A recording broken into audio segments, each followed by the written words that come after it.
The hour of convening having arrived, all members of this House will please report to the floor and take their seats. All members of the House will please report to the floor and take your seats. The clerk will ring the bell.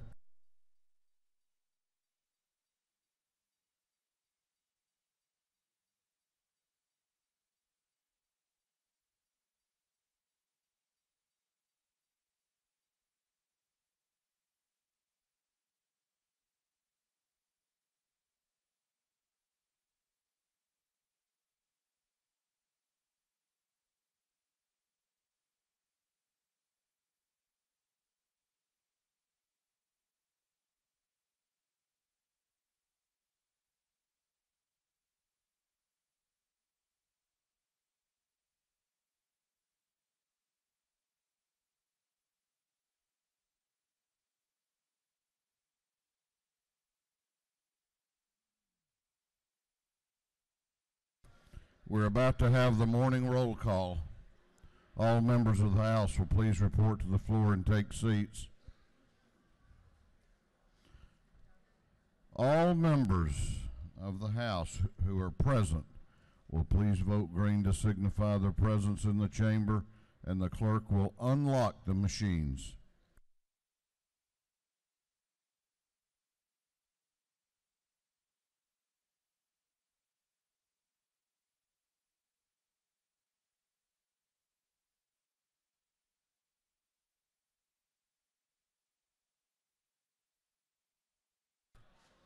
Have all members voted? Have all members voted? If so, the clerk will lock the machines.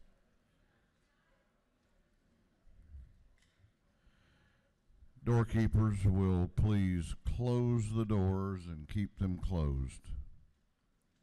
Well, good morning. Before we have the devotion this morning, the minority leader advises me that Representative Park Cannon, was admitted to the hospital last night with flu-like symptoms, and we don't really have much more information than that. But I want to mention that before we have the devotion, and hope that you will join me in keeping her in your thoughts and prayers as we go through our day here today. As we get additional information, we'll certainly pass that on to you. We will begin our day with scripture reading and prayer by the chaplain, after which we will pledge allegiance to the flag of our country. Our chaplain this morning will be introduced by the lady from the 142nd House District, Representative Miriam Parris. Representative Parris.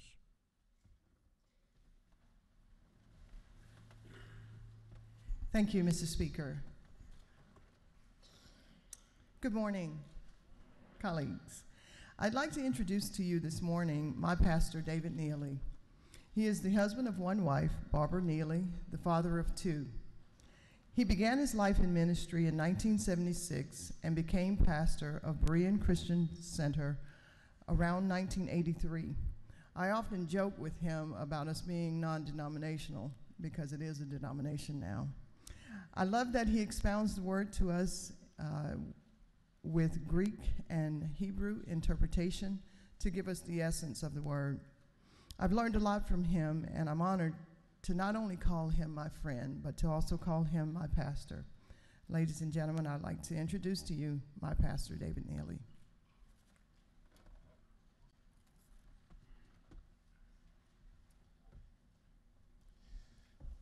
Thank you, Representative Parris and Speaker Ralston.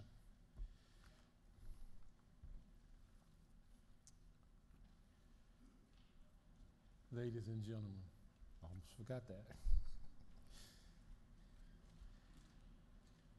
The scene in John's Gospel, chapter 18, verses 37 through 38, presents Jesus standing before Pilate, having made a comment about truth.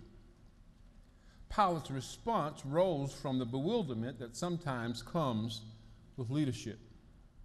Pilate's response to Jesus' words was, "What is truth?" The thing is, was his response a question? It certainly sounds like a question. Yet, his words, given their context, seem to indicate that his leadership had become morally and ethically confused on the subject of truth. The context was that he was to judge the truth or falsity of the claims of Jesus' accusers. He was hesitant to commit to their demand to crucify Jesus. It seems that somewhere in the midst of fulfilling his assignment to those he was responsible to and those he was responsible for, truth had become elusive. If his words were a statement, given their context, it seems that his leadership had become broken and fractured morally and ethically. If his words were a question, as it most certainly seems, it would seem to indicate that morally and ethically he was uncertain as to the nature of truth.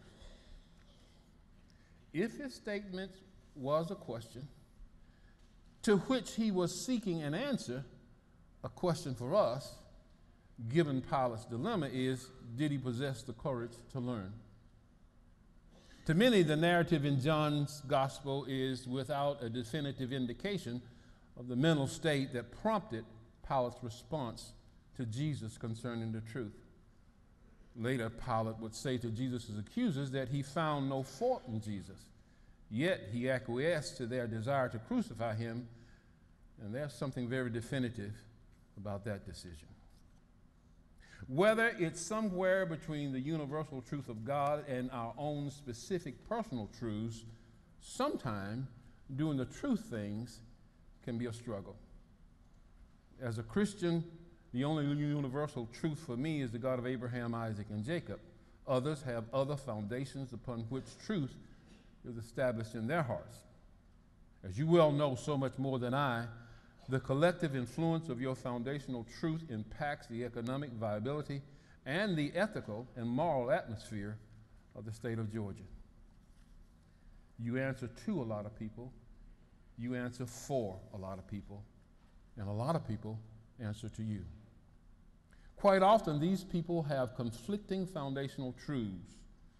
The choice of who you hear can sometimes be confusing. In your own unique way, you determine whether or not Pilate's words were a statement that conceded to an immoral atmosphere or a question that was willing to be instructed in the way of truth. Ladies and gentlemen, thank you for being willing to take the reins of leadership that guides this great state to success and the maintenance of that success. Thank you. Would you pray? Father, you are certainly a good God. Your whole purpose for speaking and leading and guiding us is that we would be a people who would glorify you while we maintain the community of humanity in a way that glorifies each other as we help each other and support one another. Father, I ask that you would guide these men and women in a manner in such a way that you would satisfy their hearts and give them the courage to do what their truth believes to be godly. And we glorify you that in Jesus' precious and holy name. Amen? Thank you for this unique opportunity that you've afforded me. Would you join me in the pledge? I pledge allegiance to the flag of the United States of America and to the republic for which it stands, one nation, under God, indivisible, with liberty and justice for all. Thank you, Reverend Neely. That blessed my heart. Thank you. Thank you. Keep us in your prayers. I do. Thank you. Thank you. Doorkeepers will unlock the doors.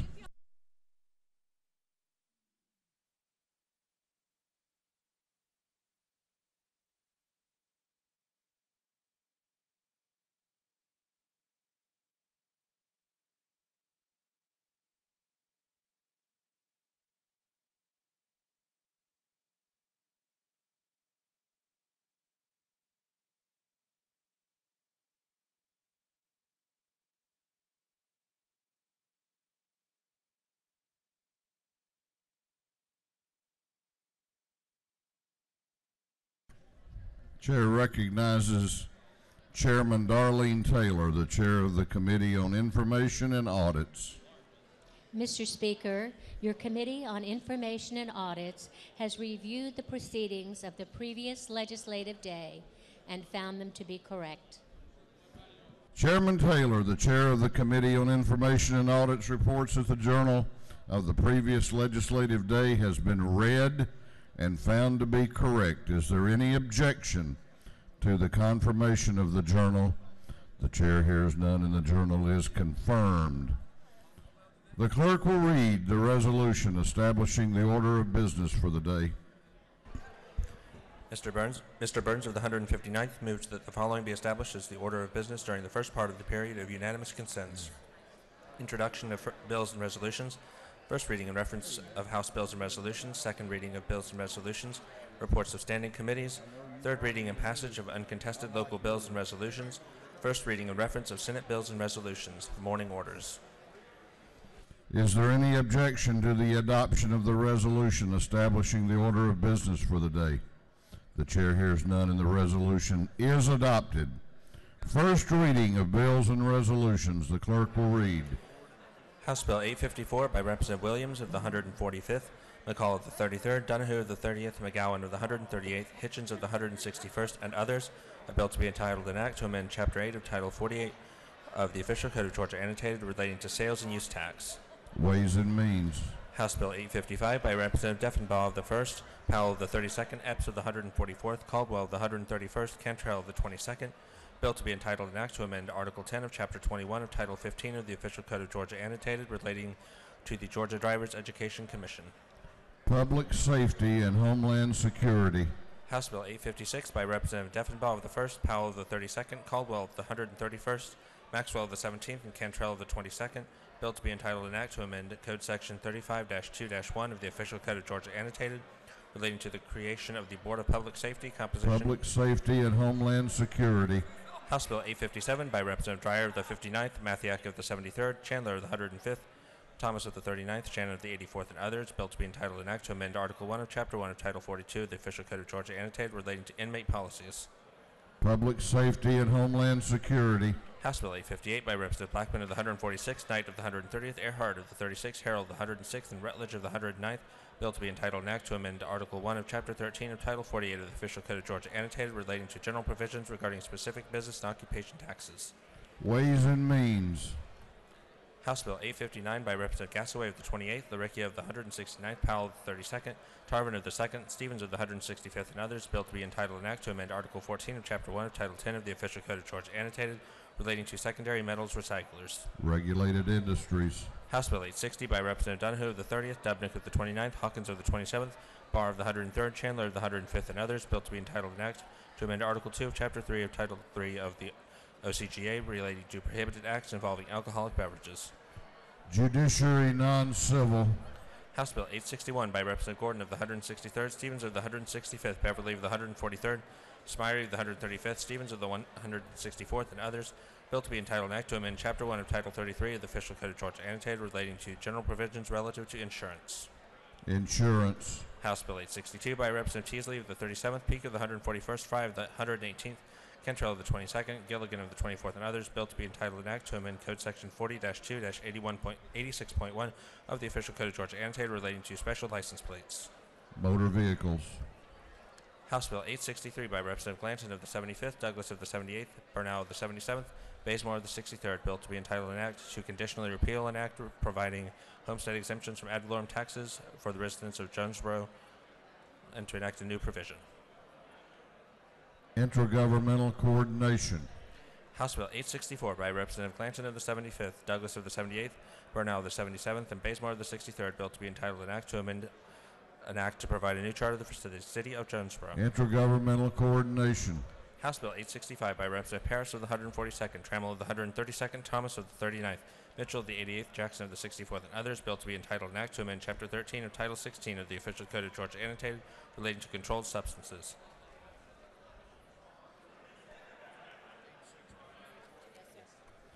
Judiciary Non-Civil. House Bill 866 by Representative Turner of the 21st, Earhart of the 36th, McCall of the 33rd, House of the 170th, the Rickia of the 169th, and others. A bill to be entitled an act to amend Article 34 of Chapter 1 of Title 10 of the Official Code of Georgia Annotated relating to identity theft. Banks and Banking. House Bill 867 by Representative Hitchens of the 161st, Lumsden of the 12th, Williams of the 145th, Petrie of the 166th, and Tanner of the 9th. Bill to be entitled an act to amend Chapter 8 of Title 35 of the Official Code of Georgia Annotated relating to employment and training of peace officers. Public Safety and Homeland Security. House Bill 868 by Representative Schofield of the 60th, Peak of the 141st, Gravely of the 67th, Jones of the 91st, and Scott of the 76th. Bill to be entitled an act to amend Code Section 31-2A-18 of the Official Code of Georgia Annotated relating to the establishment of the low THC oil patient registry. Medical Cannabis Working Group with recommendations to be referred to the Judiciary Non-Civil Committee. House Bill 869 by Representative Bruce of the 61st, Basemore of the 63rd, Willard of the 51st, Bodie of the 62nd, Jackson of the 64th, and others. Bill to be entitled an act to repeal an amendment to the Constitution of Georgia. Intergovernmental Coordination. House Bill 870 by Representative Bruce of the 61st, Basemore of the 63rd, Willard of the 51st, Bodie of the 62nd, Jackson of the 64th, and others. Bill to be entitled an act to amend an act to incorporate the city of South Fulton. Intergovernmental Coordination. House Bill 871 by Representative LaRickia of the 169th, Parrish of the 158th, Powell of the 171st, Burns of the 159th, Perkle of the 155th, and others. Bill to be entitled an act to amend Chapter 8 of Title 48 of the Official Code of Georgia Annotated relating to sales and use taxes. Ways and Means. House Bill 872 by Representative Knight of the 130th, Hatchett of the 150th, Cooper of the 43rd, Beskin of the 54th, Fry of the 118th, and others. Bill to be entitled an act to amend Title 33 of the Official Code of Georgia Annotated relating to insurance. Insurance. House Bill 873 by Representative Knight of the 130th, Hatchett of the 150th, Cooper of the 43rd, Beskin of the 54th, Fry of the 118th, and others. Bill to be entitled an act to amend Title 33 of the Official Code of Georgia Annotated relating to insurance. Insurance. House Bill 874 by Representative Teasley of the 37th, Fleming of the 121st, Brockway of the 102nd, and Cantrell of the 22nd. Bill to be entitled an act to amend Article 31 of Chapter 2 of Title 20 of the Official Code of Georgia Annotated relating to charter schools. Education. House Resolution 1076 by Representative Hitchens of the 161st, Burns of the 159th, Stevens of the 164th, Petrie of the 166th, Gilliard of the 162nd, and others. Resolution urging the federal government to provide port funding. Economic Development and Tourism. Senate Bill 118 by Senator Unterman of the 45th, Alberts of the 56th, Beach of the 21st, Miller of the 40th, Kirk of the 13th, and others. Bill to be entitled an act to amend Code Section 33-24-59.10 of the Official Code of Georgia Annotated relating to coverage for autism. Insurance. Senate Bill 352 by Senator Unterman of the 45th, Burke of the 11th, Hostetler of the 52nd, Kirkpatrick of the 32nd, Sims of the 12th, and others. Bill to be entitled an act to amend Article 1 of Chapter 1 of Title 31 of the OCGA relating to general provisions relative to health. Health and Human Services. Senate Bill 357 by Senator Burke of the 11th, Unterman of the 45th, Brett of the 33rd, Hill of the 4th, Hostetler of the 52nd, and others. Bill to be entitled an act to amend Title 31 of the OCGA relating to health. Health and Human Services. Completes the first readers. Second reading of bills and resolutions. The clerk will read.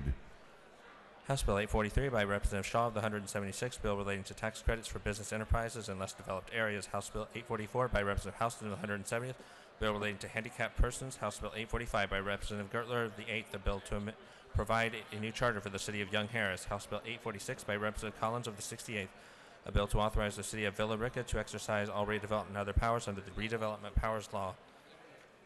House Bill 847 by Representative Chandler of the 105th, a bill relating to psychologists. House Bill 848 by Representative Setzler of the 35th, a bill relating to primaries and elections. House Bill 849 by Representative Peake of the 141st, a bill relating to income tax. House Bill 850 by Representative Gilliard of the 162nd, a bill to create the Savannah State Farmers Market Authority. House Bill 851 by Representative Rutledge of the 109th, a bill relating to imposition rate computation and exemptions from state income tax. House Bill 852 by Representative Smith of the 41st, a bill relating to organization of schools and school systems under the Quality Basic Education Act. House Bill 853 by Representative Dempsey of the 13th, a bill relating to short title and purpose of the Quality Basic Education Act. House Resolution 1052 by Representative Buckner of the 137th, resolution creating the House Study Committee on State Health and retirement benefits for sheriff's deputies. House Resolution 1053 by Representative Green of the 151st resolution urging the United States Congress to create a reliable, predictable stream of resources to address deferred maintenance needs in America's National Park System. House Resolution 1054 by Representative Stevens of the 164th resolution honoring the life of Miss Julia Gordon Lowe and dedicating a bridge in her memory. House Resolution 1055 by Representative Gilliard of the 162nd resolution creating the House Study Committee on a Savannah to Atlanta Railway. Senate Bill 333 by Senator Black of the 8th, the bill relating to deferred compensation plans, through second readers.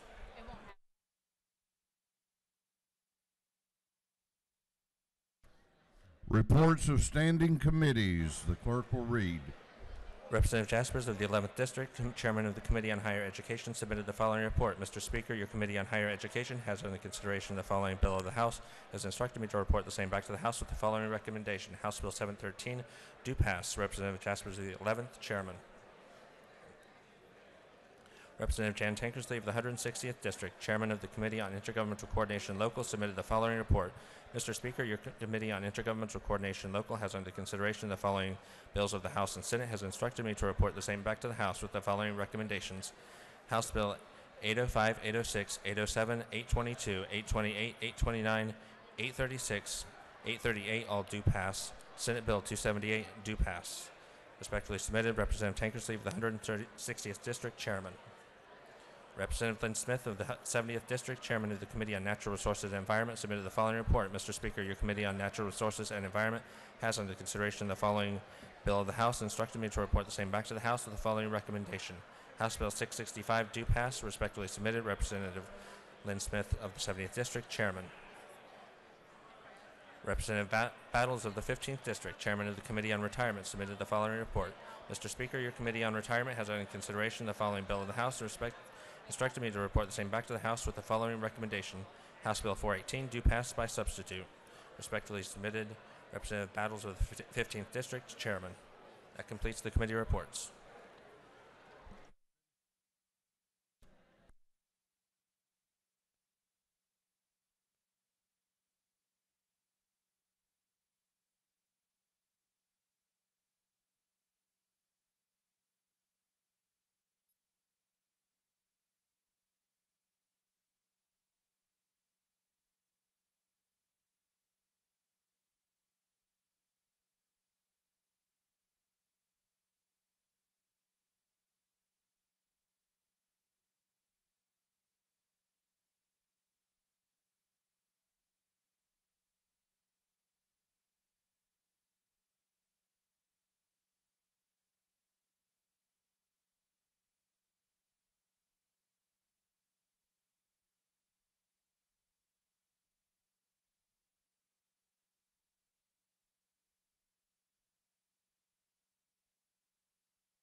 We're going on now to the local calendar.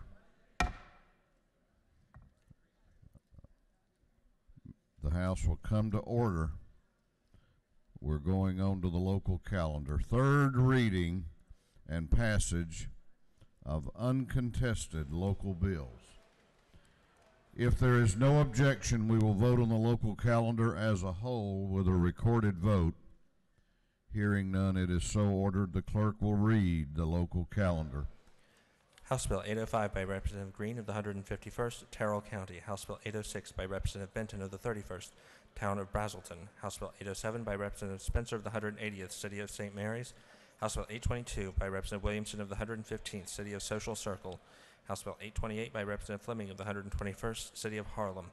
House Bill 829 by Representative Green of the 151st, Quitman County. House Bill 836 by Representative Dukes of the 154th, Dougherty County. House Bill 838 by Representative Bonner of the 72nd, Peachtree City. Senate Bill 278 by Senator Stone of the 23rd, Columbia County. Through with the local calendar. Is there any objection to the previous question being ordered on the local calendar? The chair hears none. The previous question is ordered. Is there any objection to agreeing to the report of the committee, which was favorable to the passage of the bill? The chair hears none. The report of the committee is agreed to. Shall these bills now pass? All those in favor of the passage of the bills on the local calendar will vote aye. Those opposed will vote no, and the clerk will unlock the machines.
Have all members voted? Have all members voted? If so, the clerk will lock the machine. On the passage of the bills on the local calendar, the ayes are 168, the nays are 0. These bills, having received the requisite constitutional majority, are therefore passed.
Chair recognizes Representative Park to introduce the Doctor of the Day.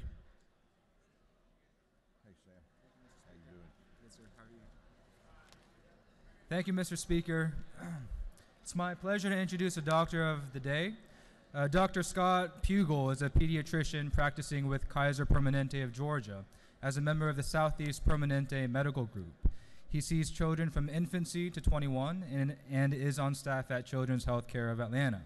Dr. Pugel is also the medical director, has been a medical director for a clinic in Haiti for the past 18 years. Dr. Pugel graduated from Creighton University in Omaha, Nebraska. After completing his residency at the University of Nebraska, he joined Kaiser Permanente of Georgia in 1989 and has been practicing in Gwinnett County ever since. He is married with 4 daughters, 3 of whom graduated from UGA.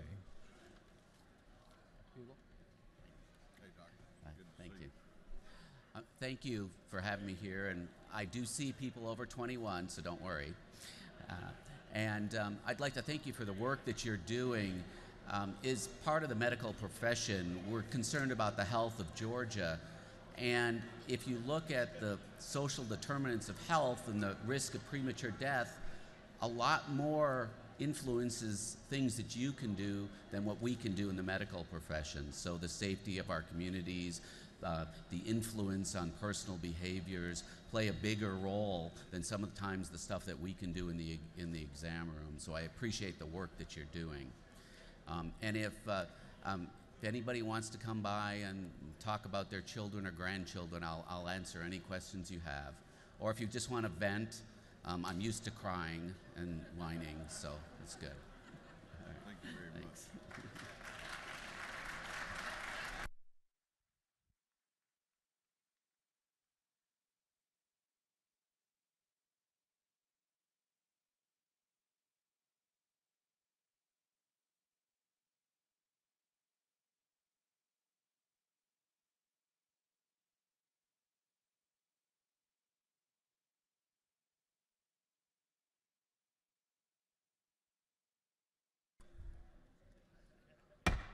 We are now going on to morning orders. If you have a morning order, we've had people that have not been in the chamber when I've recognized you. I've been coming back to you. As the calendar gets longer, I'm not coming back to you anymore. So need to be present. Chair recognizes for a morning order Chairman Dempsey, Majority Caucus Whip Coomer, and Chairman Lumsden. Thank you, Mr. Speaker. It's Rome Day. Everybody got your gloves? Yeah, I love it. So listen, remember, they don't know exactly what size you are. So if your neighbor has a size that fits you better or a style that you like better, please make sure to switch with them and help each other have the best gloves from Rome that you can. These are they are actually brought to you by Big Time Products, a Rome company, as well as the soup and the Rice Krispies in your bag are also from Rome. Today I'm welcoming the Rome Floyd Chamber of Commerce with my friends here. If y'all would stand up, please, and I ask everyone to please welcome them to their state capitol. Thank you, Mr. Speaker.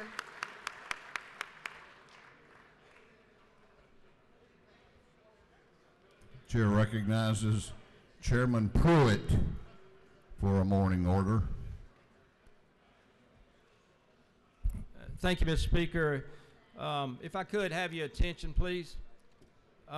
Yesterday morning, upon me arriving here without having any details, I got word that one of the county commissioners in Telfair County, Georgia, in my district, 56 years old, I believe, had passed away. He had cardiac arrest and died yesterday morning. And if you would, please, he'd been serving about 6 years for our county in Telfair County, and we want to have a moment of silence to remember his wife, Miss Virginia Moore, and his 2 sons, and his name was Arthur Moore. Thank you.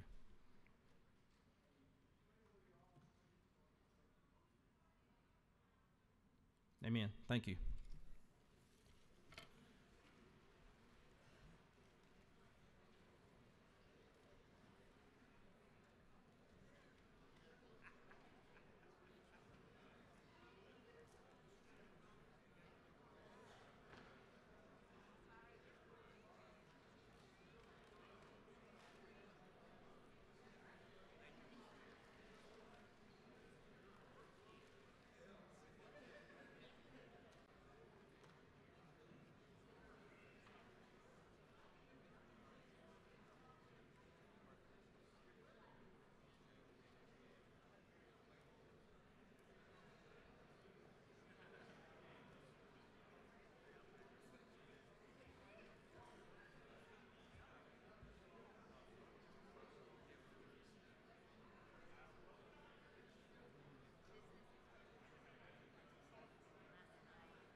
Chair recognizes for a morning order Representative Mitchell, Minority Caucus Whip Hughley, Representative Gonzalez, Representative Wynn, Representative Carter, and Representative Bennett.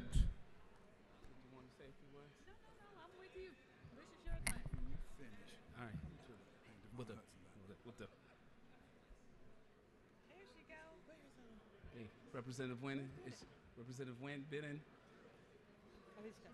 I want to thank you, Mr. Speaker.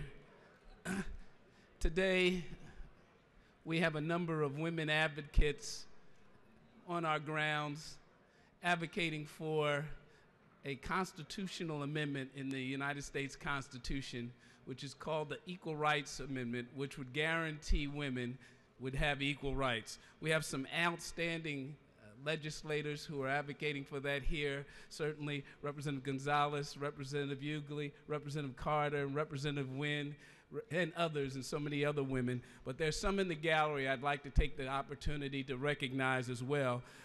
First of all, a legend in advocating for women's rights is Nellie Duke, Georgia, who's on the Georgia Commission on Women. Would you please stand as I call your name?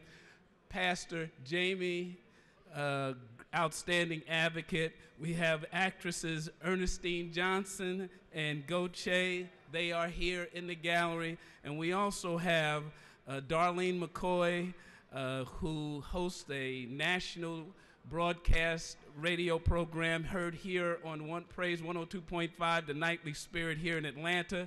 Darlene McCoy is with us, as well as Grammy-nominated recording artist Angie Stone is with us as well. So would you all please stand and help me recognize them.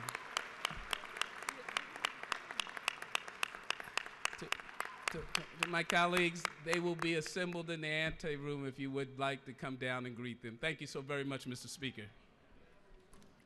Chair recognizes for a morning order Representative Heath Clark, Representative Peake, and Representative Blackman.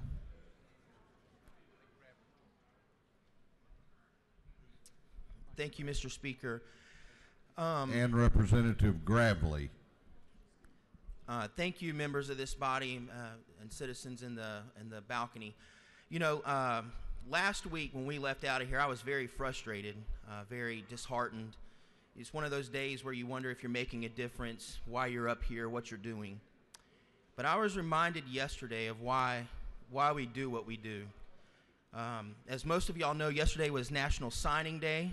Georgia dominated the recruiting trail. Not one single top-level recruit signed with the University of Alabama, but there was a member, a citizen of Georgia, that signed as a preferred walk-on at the University of Auburn. And why is this so important to us, me in this position? It's because of the work that you've done in this body, the work that Alan Peake has fought so hard for. On the screen up there is C.J. Harris, senior at Warner Robins High School. Just over a year ago, he was having 2 to 3 seizures a month. He didn't think he was going to get to play athletics anymore. His dreams were in the balance. But because of the work that we have done, that's what we have fought for, he was able to get on the list for medical cannabis oil, and he has been seizure-free for over a year.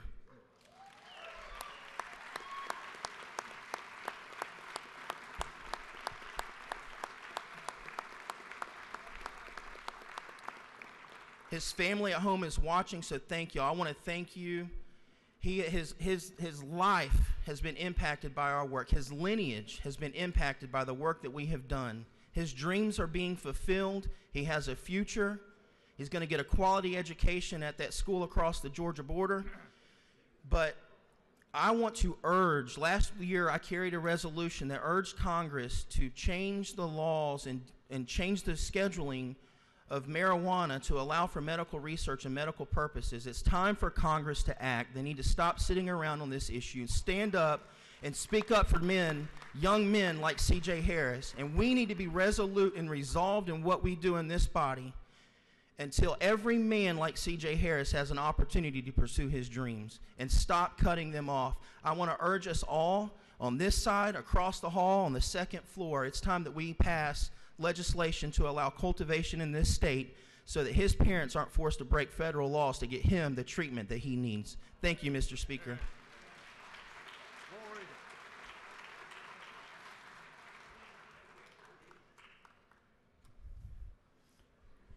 Young man was the only bright spot in Representative Peake's day yesterday. Chair recognizes Representative Dickerson for a morning order.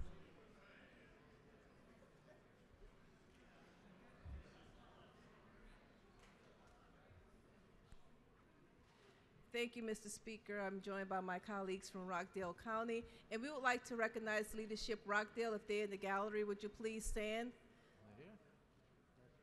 Leadership Rockdale, but at least we're recognizing you today. Thank you, Mr. Speaker.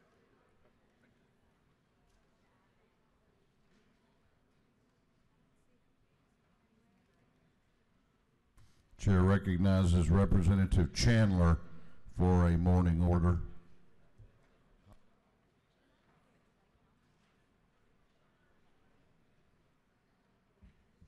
Thank you, Mr. Speaker, and good morning, colleagues and guests.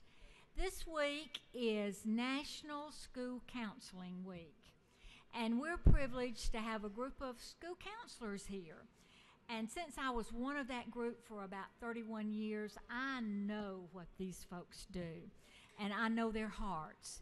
School counselors enhance the academic, the personal, social, and the career development of our students. And they also play an important role in the economic development of our state. I'd like to ask our counselors who are here to please stand and let us recognize you.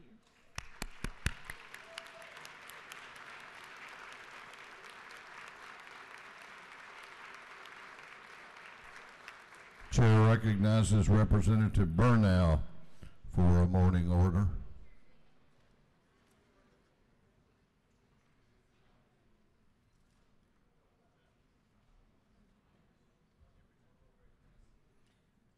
Good morning, Mr. Speaker. Today is District 77 Day at the Capitol. Please welcome the students and staff from, and if they would stand up if they're in the gallery, Callaway Elementary, Swint Elementary, Harper Elementary, Kilpatrick Elementary, Riverdale, Lake Ridge, and Terra Elementary School.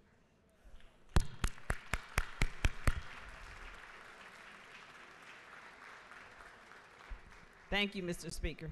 Chair recognizes Chairman Dempsey, Chairman Parrish, and Chairman Houston for a morning order.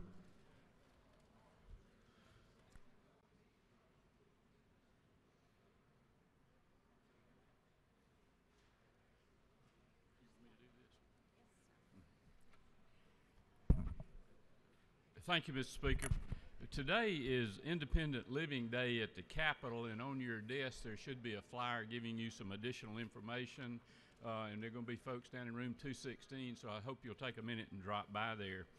The independent living movement is founded on the belief that all people with disabilities, regardless of the form of their disabilities, are part of one community. And Georgia's statewide Independent Living Council and its Centers for Independent Living work to create independent living opportunities for those with disabilities. Some of the folks are still here inside and the others are out and down in room 216. Would you please join me and let's give a house welcome to the folks with the Independent Living Day here at the Capitol. Thank you.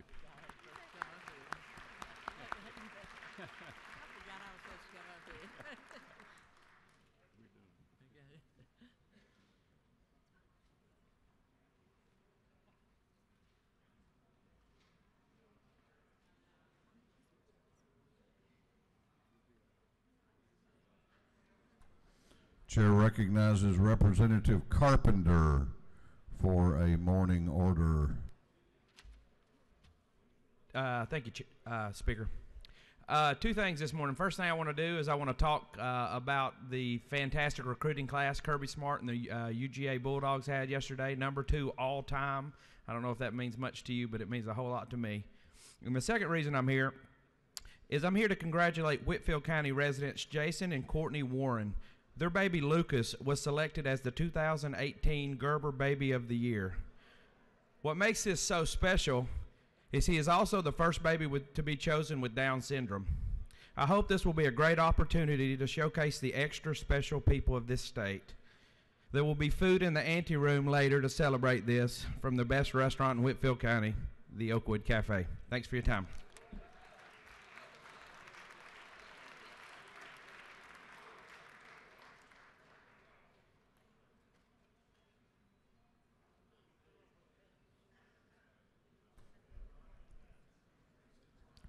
I just got a call from the Dairy Queen in Dalton, and they want equal time. Chair recognizes for a morning order Representative Howard, Representative Nelson, Representative Newton, Representative Prince, Representative Frazier, Representative Lott, and Representative Fleming.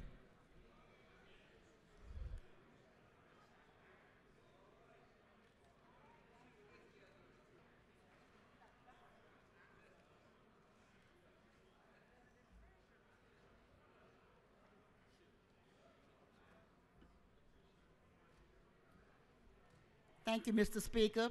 Good morning, colleagues. We are here today to recognize some special guests that we have. With the dental hygienists from all over Georgia in the gallery, please stand. Welcome to your capital, and colleagues, would you join me and welcome them today? Thank you so much, Mr. Speaker.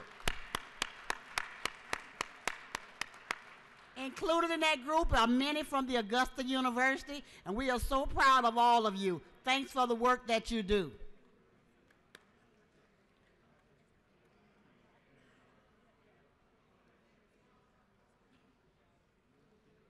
Chair recognizes Representative Dubnik for a morning order.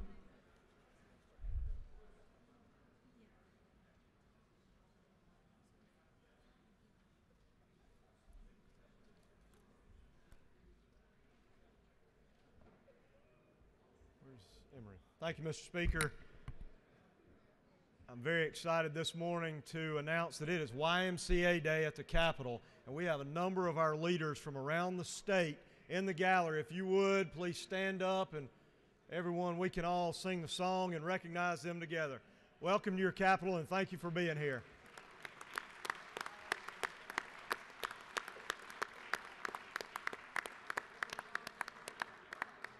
And also, while we're here today, we're pleased to have the Greater Hall Chamber of Commerce as well as the Leadership Hall class of 2018. So if you would, please join me in recognizing them. Thank you, Mr. Speaker. Chair recognizes Representative Spencer for a morning order.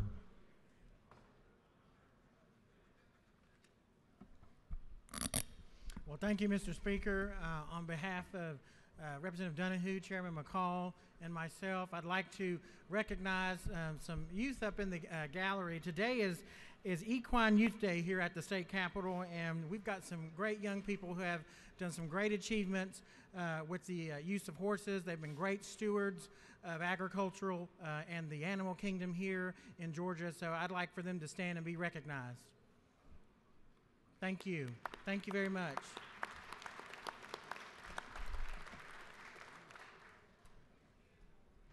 Chair recognizes Representative Petrie and Chairman Stevens for a morning order.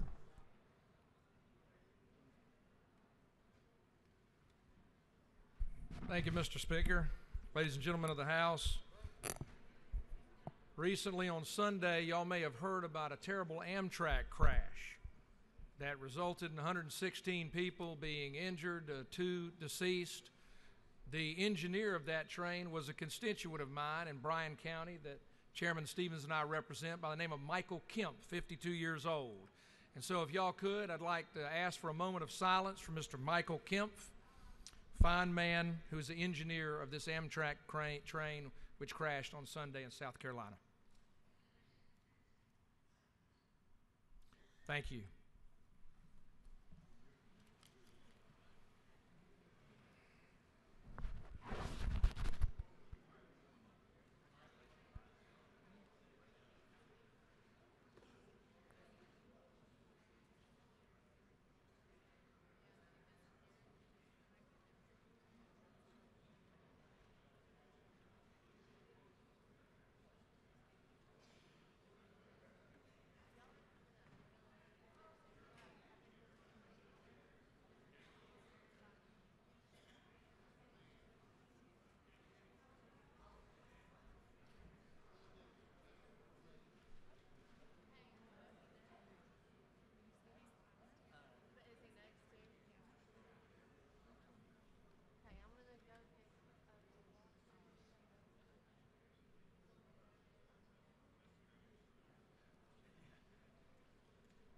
Chair recognizes Representative Bodie for a morning order.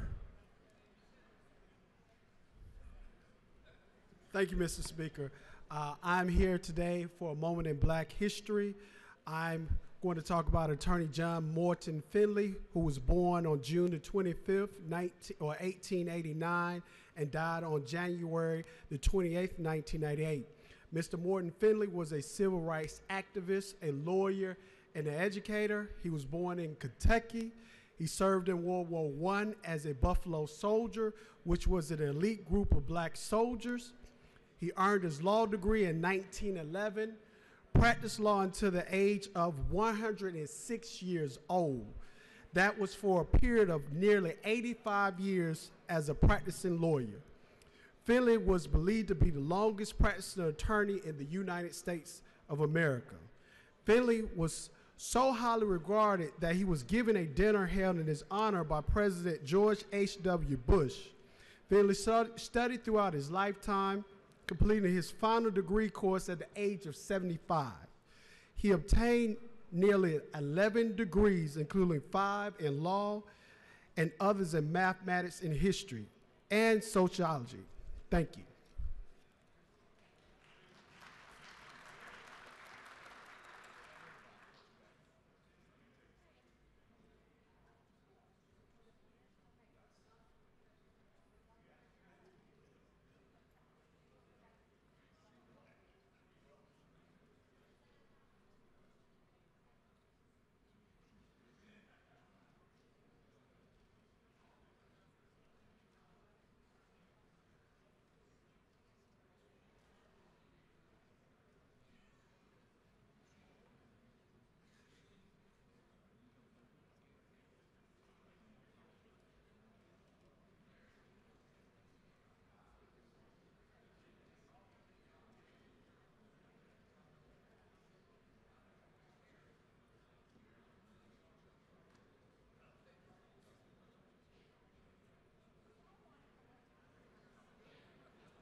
This House will be in order.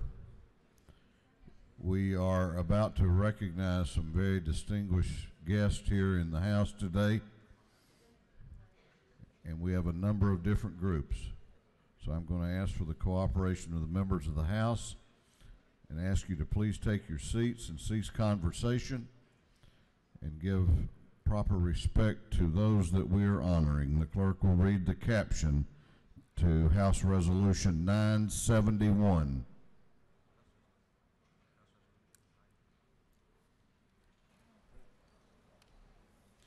House Resolution 971 by Representative Houston of the 170th, Perkel of the 155th, Watson of the 172nd, Powell of the 171st, Oliver of the 82nd, and others, commending Mrs. Eunice Lastinger Mixon as the Distinguished Older Georgian for 2018 and for other purposes.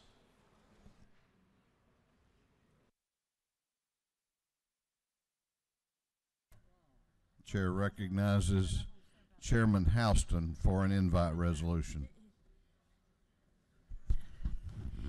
Thank you. Before I start, I'd like to recognize some people in the gallery that are here with Miss Eunice.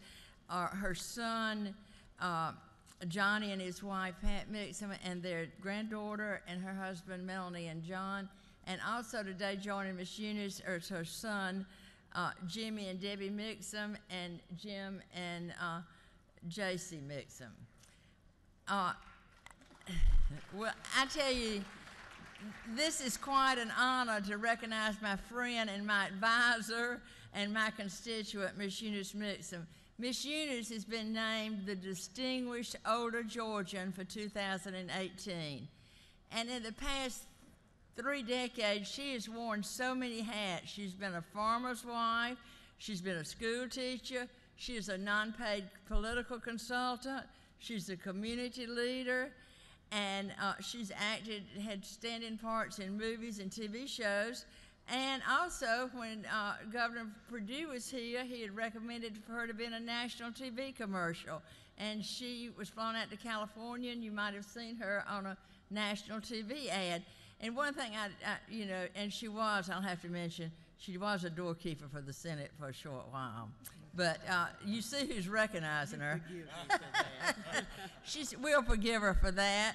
And Miss Eunice has served in the last 3 decades, she has served on over 15 state boards and commissions. She has served on the State Board of Elections. She served on the Heritage Trust Board. She has served on for 23 years, she served on the Georgia Student Finance Commission. Hope Scholarship. She was chairman of the committee that did the Hope Scholarship. And also, I know we've got several attorneys in here. I don't know if you've had a chance to meet her there, but for years she served on the Georgia State Bar Disciplinary Board, and I'm sure none of y'all have met her then, but for many years she served there. And I can't tell you how many other boards she served on because of limited time. But also, and for local boards, you name a local board, Miss Eunice served on it. But Miss Eunice is truly a nonpartisan person. The first person she voted for was Ike. Then she served on the Georgia Democratic State Committee. But now, if you ask her what party she's in the South Georgia Party. And that's how she likes to be recognized. And she has truly been an ambassador for South Georgia. She loves this state. She loves people. And she has indeed made Georgia a better place to live. And I'm so honored to have this special person, Miss Eunice Mixum. Miss Eunice, I love you. And she wants to say a few words. Impeach me when I talk too long. Well, I love Miss Penny, but I declare she will stretch it sometimes. And it is so wonderful to be in the people's house, look out and see all the members of this house have very pleasant faces. And look, they've all got intelligent expressions too.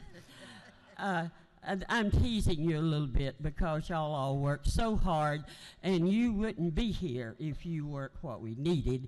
And it's great to say hello to Johnny, and it's great to have Jimmy with me. But really, what I'm doing today is I am representing something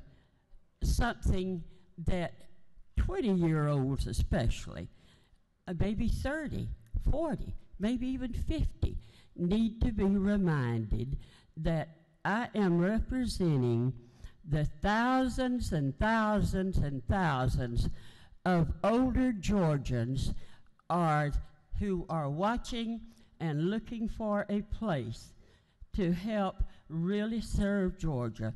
They continue to make a contribution. They not only help keep the wheels turning, but you know what? They know the issues when they vote too. I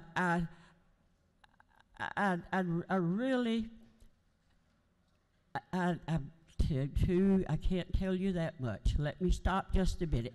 A piece of advice. This is important. Don't die young.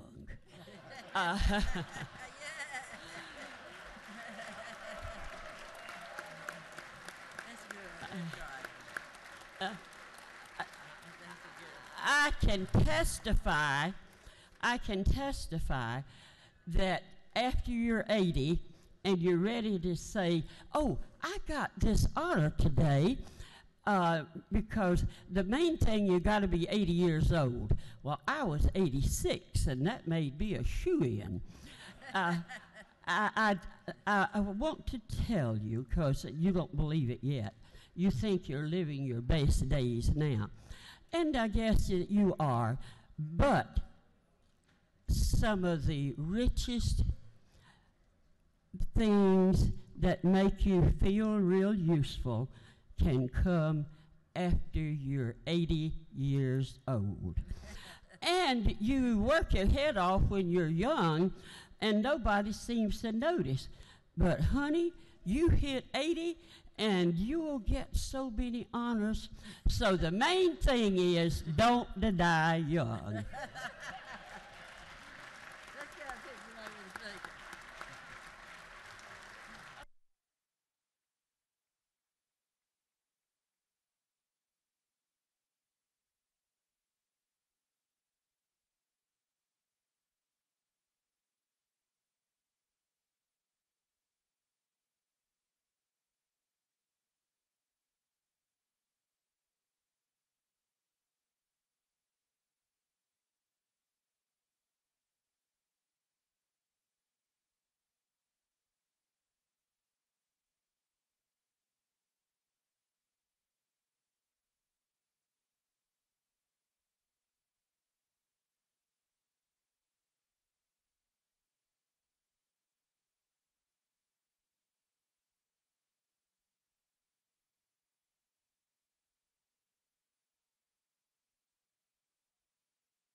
Clerk will read the caption to House Resolution 965. House Resolution 965 by Representative Powell of the 32nd, Lott of the 122nd, Prince of the 127th, Fry of the 118th, Gonzalez of the 117th, and others, recognizing and commending law enforcement officers and prosecutors who work diligently to ensure the protection of Georgia's vulnerable adult population and for other purposes.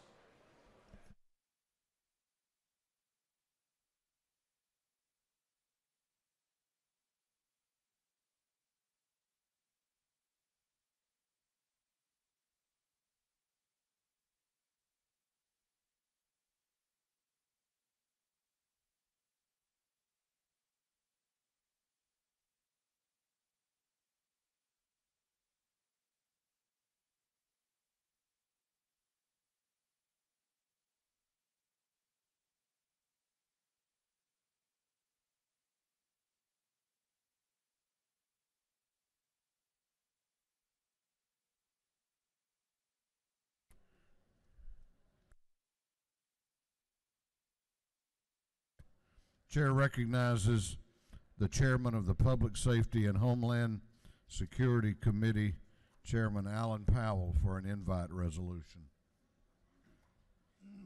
Thank you, Mr. Speaker, and ladies and gentlemen of the House. You know, first, before I say a few words about this distinguished group, I want to say thank you, Eunice.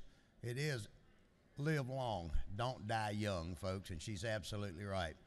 Ladies and gentlemen of the House, House Resolution 965, we're honoring some very special people today, but while they're only the example of the public safety the public safety officers and prosecutors that we have, this is really to honor all of our public safety officers and prosecutors who've done such a great job in enforcing the will and the policies of the General Assembly about working to stop the offenses against some of our most vulnerable citizens, senior citizens. And as I look out there and I see a lot of senior citizens out here, y'all ought to love what they're doing because they're protecting y'all. I want to introduce Director Vernon Keenan, and I'm going to let him say a word or two about the achievements of these outstanding districts, both the Western Circuit over in Athens and the Augusta Circuit, and what they're doing down there. But Vernon, as the director of the GBI, I told him earlier today he's older than dirt and doesn't need a whole lot of introductions. But Vernon started his career in law enforcement in 1972, went to the GBI back in the 70s, and then he's been there ever since. He's been the director since 2003 and is probably an investigator's investigator. Not only is he in charge of the GBI, but also a few special units such as the Fusion Unit and oversight for GSACs. With that, I want to introduce and turn this over to Director Keenan. Yeah. Thank you, Chairman Powell. Mr. Speaker and members of the House, I want to thank you in two areas. On behalf of Georgia law enforcement and prosecutors, I want to thank you for enacting some of the toughest laws in the nation that protect the elderly and disabled persons. And I also want to thank you for recognizing the men and women that are up here with me today, because of the great work that they have done in protecting the elderly and disabled persons. And we have a group from Athens who investigated and prosecuted a case which we refer to as the slave house, in which there were seven disabled persons warehoused. They were locked in the basement, they were abused, and they were neglected, and they were harmed greatly. They lived in despicable conditions, and all of this was for the purpose of stealing their benefits. But the Athens prosecutors and law enforcement rescued these seven people, prosecuted the perpetrator, who received a 40-year sentence. Also, I have with us a group from Augusta, and I want to thank District Attorney Natalie Payne from the Augusta Judicial Circuit, because she organized what is called the CAVE Unit. And the CAVE Unit stands for Crimes Against Vulnerable and Elderly. And this is a group which is made up of representatives from the Sheriff's Office, the Coroner, the Sheriff's Office, investigators, the Marshal's Office, the Fire Department. And collectively, they come together and work as a team to protect the elderly and disabled persons in their community. And since they have been operating for the last few months, they have closed 5 licensed care homes and arrested the operators. And they have also closed 8 unlicensed care homes and arrested those operators. In total, they have rescued over 40 elderly and disabled persons in their community.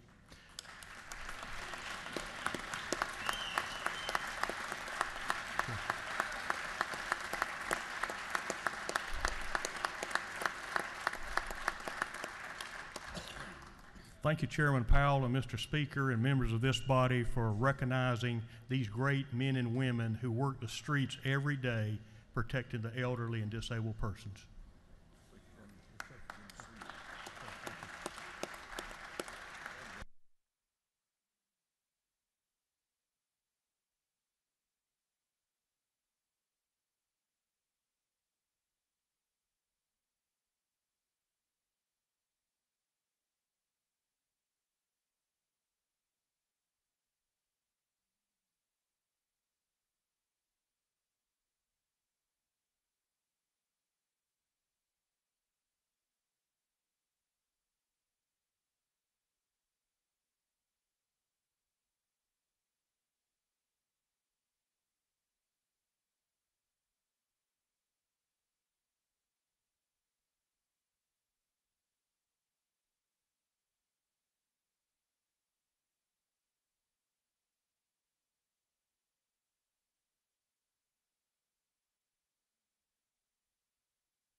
Clerk will read the caption to House Resolution 946. House Resolution 946 by Representative Knight of the 130th, Jackson of the 128th, LaRicchia of the 169th, Rhodes of the 120th, and Corbett of the 174th, commending Corporal Brian Adams of the Georgia Department of Natural Resources Law Enforcement Division on being named 2017 Game Warden of the Year and for other purposes. The chair recognizes the chairman of the Game, Fish, and Parks Committee, Chairman David Knight, for an invite resolution. Thank you, Mr. Speaker. It is indeed an honor. Every year we get to recognize a lot of our law enforcement officials in the state of Georgia, but it's my distinct pleasure to do it on behalf of the DNR Law Enforcement Division. And every year we get to recognize the DNR Game Warden of the Year. But before I start with that, I also want to commend just the DNR Law Enforcement Division, first of all, but especially our Colonel Eddie Henderson. I want y'all to know that two things that happened this year that we can be very proud of, and the Colonel's making Georgia a great place, and he's making Georgia look good among all of our other states out there. Colonel was awarded the Guy Bradley Award, the highest award available from the Fish and Wildlife Service Foundation.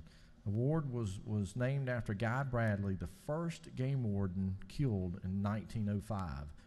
Indeed, the highest honor that can be bestowed upon a game warden, and Colonel got that. Also, I want you to know that the Colonel was appointed or elected the president of the National Association of Conservation of Law Enforcement Chiefs this year. So we've got our own Colonel, our own head DNR game warden. He's the chief of the chiefs this year, so y'all, we can be proud of that. But we are here to recognize our outstanding game warden of the year, and that's Corporal Brian Adams.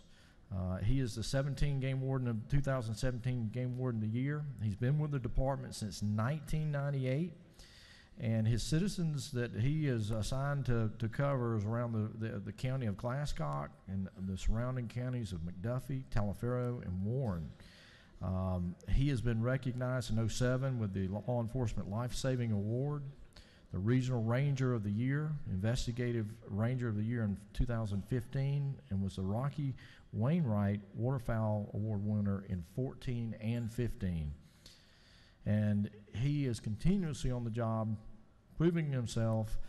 And this year alone, he was a proven investigator, and he initiated 4 lengthy investigations this year alone that resulted in 89 violator contacts, the seizure of 14 vehicles, over $30,000 in cash, 22 firearms, and illicit drugs with a street value of over $310,000.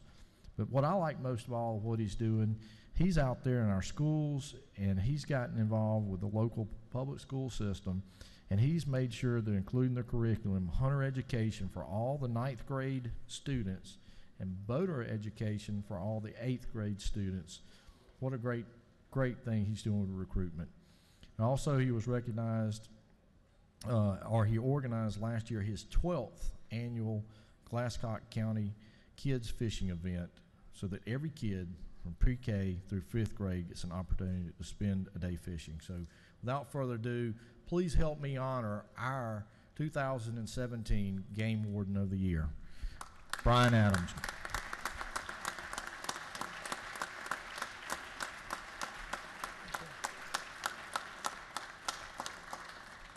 Thank you. I just want to thank the House, the Speaker, my Commissioner, the Colonel, for all the positive support that y'all gave us over the years. It makes our job a lot easier knowing that we got y'all on our side. Thank you very much.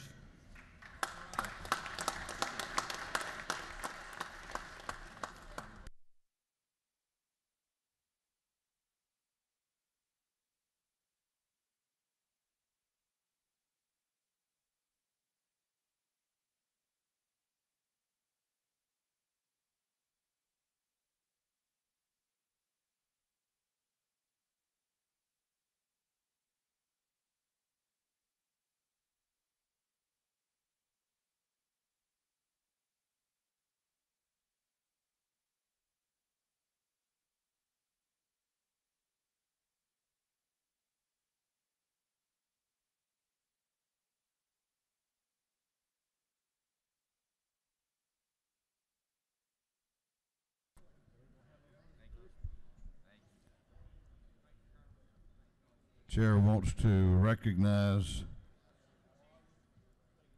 the Commissioner of the Department of Natural Resources, who is a former member of this body, Commissioner Mark Williams.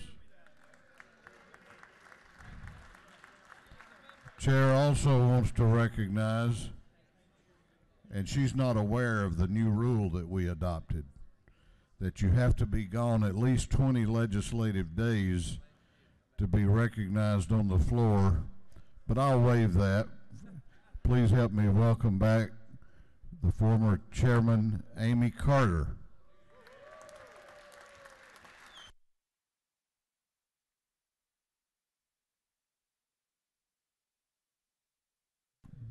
Clerk will read the caption to House Resolution 1087. House Resolution 1087 by Representative Thomas of the 39th, recognizing and commending David Grant on his grand success and various achievements within the movie industry and for other purposes.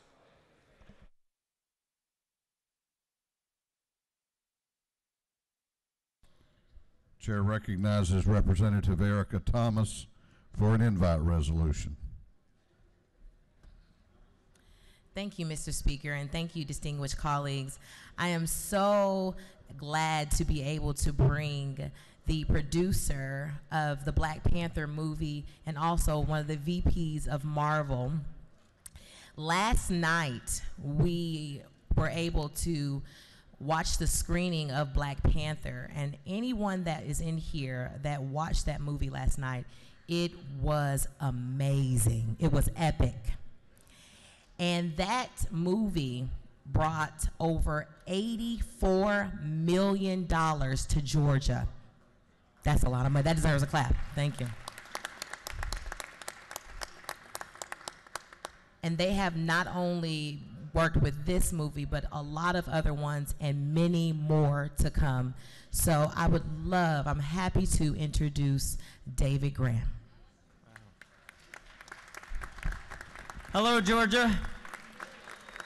First, I'm honored to be here, and I want to give a huge thanks to the Georgia Legislature for constantly supporting the Film Incentive Program. It's working. We are proof of that. Continue to do it. Marvel Studios has now released 18 movies. To date, 5 of those were produced and shot in Georgia. There are 3 more in the pipeline coming up within the next year and a half. And I want to squelch a quick rumor. I've had friends call me from New York, New Jersey, Florida, California, almost on a daily basis for the past couple months. I don't know where false rumors start. We are not abandoning Georgia. I don't know why that started, how or why. It is false. There is no truth to it. So much so, we will be back in the fall to start prep on another feature film that shoots next February here. So thank you again for all of your support.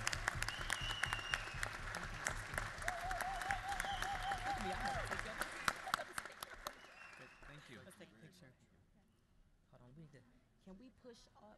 Hold on, we need to push over so that we can get David in the middle and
Local time is 11:50 a.m.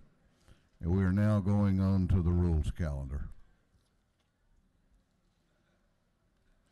Clerk will read the caption to House Bill 538. House Bill 538 by Representative Willard of the 51st, Silcox of the 52nd, Golick of the 40th, Jones of the 25th, Cantrell of the 22nd, and others. Bill to be entitled an act to amend an act providing in Fulton County a system for pension and retirement pay for teachers and employees of the Board of Education of Fulton County. This bill has been through the Committee on Retirement. That committee recommends this bill do pass. Chair recognizes Chairman Willard to present the bill. Thank you, Mr. Speaker. Ladies and gentlemen, House Bill 538 is to correct what I call an anomaly. Anomaly is something out of the norm, out of the standard of what we do. What we have is an old pension plan of the Fulton County School District that was started back in 1945. And over the years, as there's been several amendments to the plan, it has stayed as being a general bill for the legislature to address from time to time as far as changes to be made in that plan.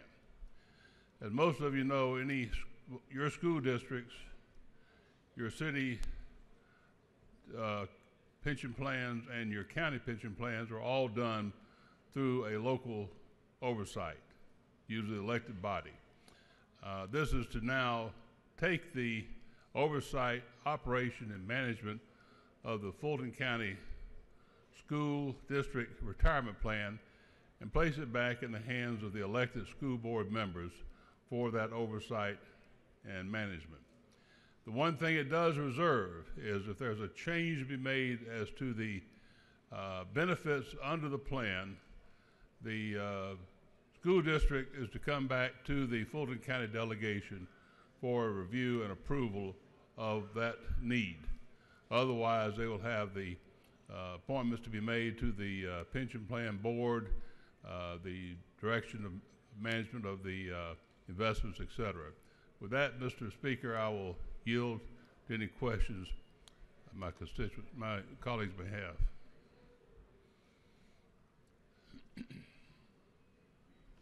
You do not have any questions. I appreciate your favorable support of House Bill 538. Thank you. Is there any objection to the previous question being ordered? The chair hears none. The previous question is ordered. Is there any objection to agreeing to the report of the committee, which was favorable to the passage of the bill? The chair hears none. The report of the committee is agreed to. Shall this bill now pass?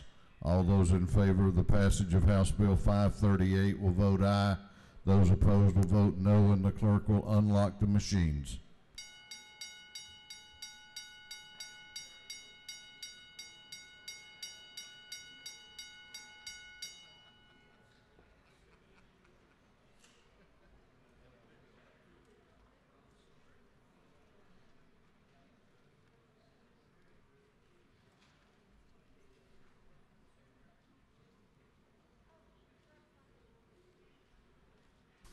Have all members voted? Have all members voted?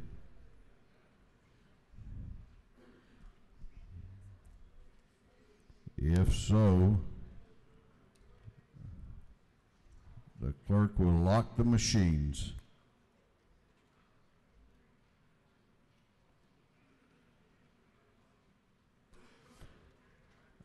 On the passage of House Bill 538, the ayes are 161, the nays are 1.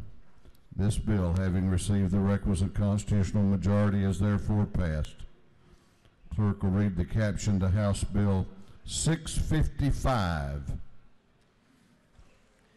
House Bill 655 by Representative Williams of the 145th, Chandler of the 105th, Epps of the 144th, Hill of the 3rd, Bonner of the 72nd, and others. A bill to be entitled an act to amend Part 15 of Article 6 of Chapter 2 of Title 20 of the Official Code of Georgia Annotated relating to the miscellaneous provisions under the Quality Basic Education Act. This bill has been through the Committee on Education. That committee recommends this bill do pass. Anybody know Representative Williams from the 145th? Oh, is that you? Chair recognizes Representative Williams to present the bill. Thank you, Mr. Speaker. Ladies and gentlemen, fellow members, I bring to you a very important, simple bill of putting in posters in the schools for children. It says, say no, go to a safe place, tell a trusted adult. You have this on your desk, everyone, and on the back is some statistics that go along with research for the basis for this bill. Thank you, Mr. Speaker, and I'll, should I yield the well, or? Did you miss the class that day? No, sir, I was there. I was preoccupied, maybe. I've been there myself, preoccupied. Do you yield for questions? Yes, sir. Because you didn't do a very good job explaining the bill, apparently. Some members may not can read.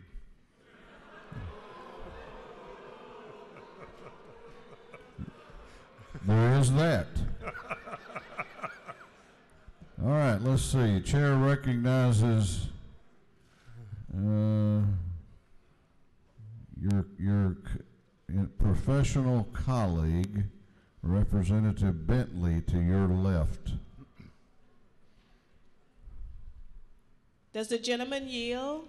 Yes, ma'am. Is it not true that I am the chair lady of the Funeral Home Caucus and I do support your legislation? Amen. The lady knows of what she speaks. Thank you for Yes, your ma'am. work on this legislation, and thank you for being a member of the Funeral Home Caucus. Thank you, ma'am. I'll be the last to let you down. Do you further yield? I will, sir. Chair recognizes the Majority Caucus Whip, Representative Coomer, to your right.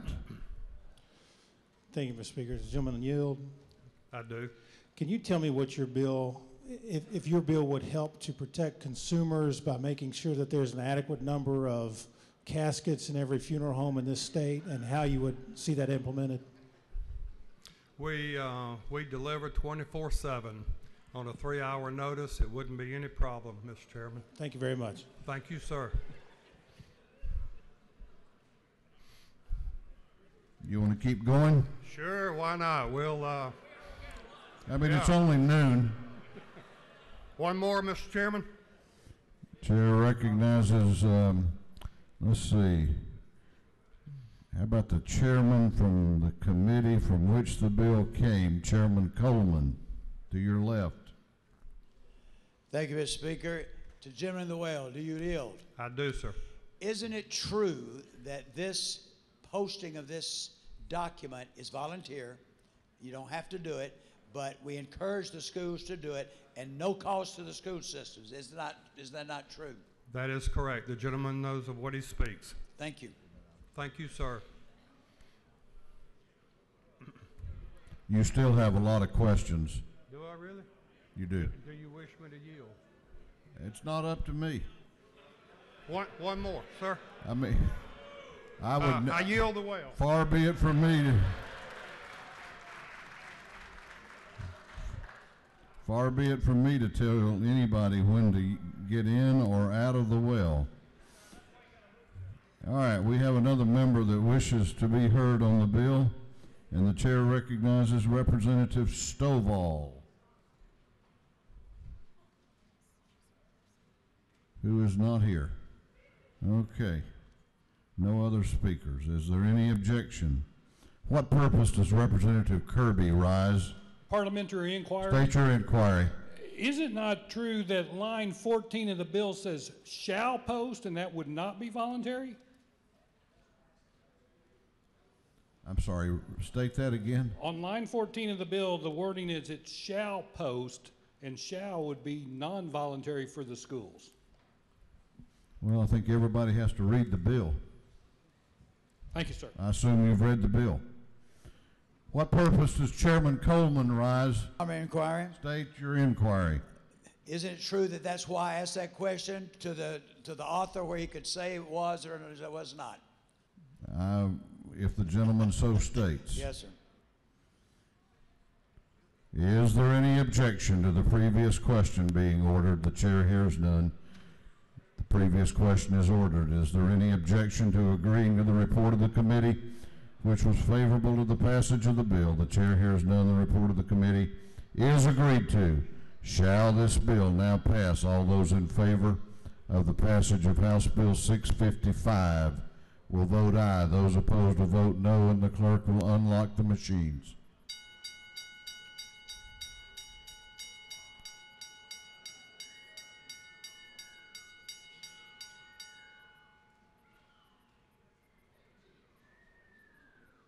Have all members voted?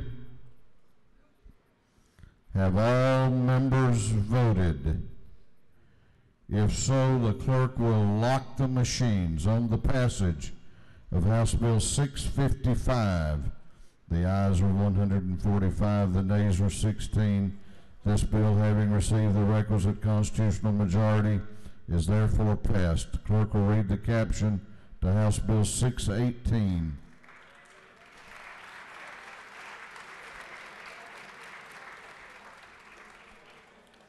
House Bill 618 by Representative Petrie of the 166th, bill to be entitled an act to incorporate the city of Skidaway Island.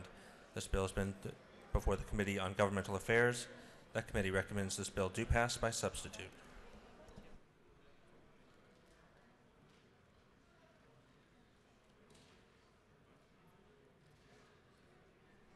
Chair recognizes Representative Petrie to present the bill.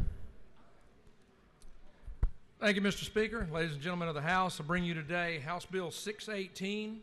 This is a full cityhood bill that would incorporate the city of Skidaway Island. The proposed limits of this city would include 8,400 people. This has been a grassroots effort that has been discussed in our community for many years. I have had no formal opposition from Chatham County or from the city of Savannah in this regard. As you may notice, if you read through the charter, we are actually reducing the millage rate from the current special service district as we create this city and establishing it at 4.13 mills. This bill passed unanimously out of governmental affairs, and I would ask that you would allow the people of Skidaway Island to determine whether or not they want to indeed govern themselves as a city by supporting this bill. Thank you very much. Looks like you have a question if you care to yield. Absolutely. I yield. Chair recognizes Representative Turner to your left for a question. Will the gentleman yield? Absolutely. I yield. Could you tell me about the library? Tell you about the library. Yes, sir. Very good. Well, actually, it's interesting. I'm glad you asked. We actually already have, the people of Skidaway Island have actually already built a bricks and mortar library. So this is not a city light where you have a bookmobile. This is already, even before cityhood, we have built a very nice, very fine bricks and mortar library. Thank you for the question, sir. No further questions. Thank you, Mr. Speaker. I yield the well. Is there any objection to the previous question being ordered? The chair hears none. The previous question is ordered. Is there any objection to adopting the committee substitute? The chair hears none. The committee substitute is adopted. Is there any objection to agreeing to the report of the committee, which was favorable to the passage of the bill? The chair hears none. The report of the committee is agreed to. Shall this bill now pass? All those in favor of the passage of House Bill 618 will vote aye. All those opposed will vote no, and the clerk will unlock the machines.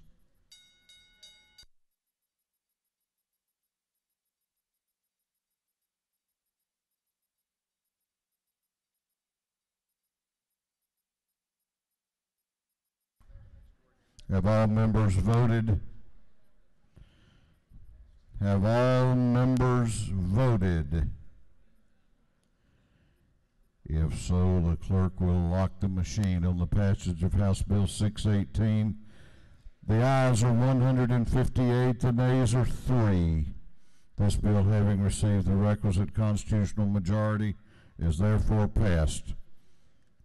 Clerk will read the caption to House Bill 699.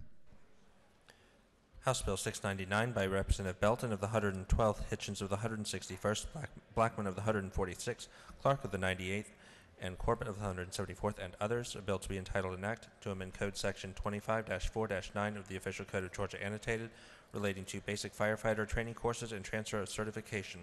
This bill has been before the Committee on Public Safety and Homeland Security. That committee recommends this bill do pass. Chair recognizes Representative Belton to present the bill.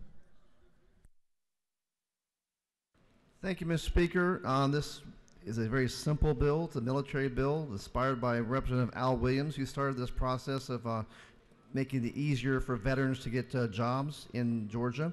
All it does is it says that every firefighter in Georgia, before he gets hired, has to do a basic training course.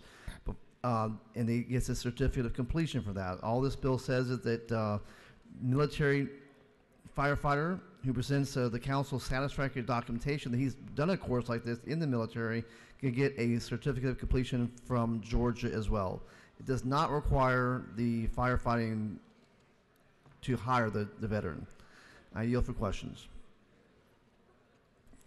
You have a question if you care to yield. I'll yield, sir. Chair recognizes Representative Gravely to your right for a question. Thank you, Mr. Speaker. Is it not true, does the gentleman yield? I yield. Is it not true that the military training standards that are offered to those training in the fire profession are the same and or equal to the federal fire training standards? That's exactly right, sir. Thank you.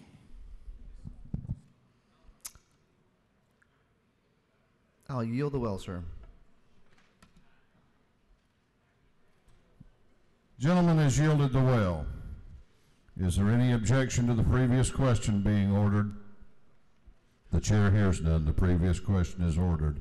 Is there any objection to agreeing to the report of the committee, which was favorable to the passage of the bill? The chair hears none.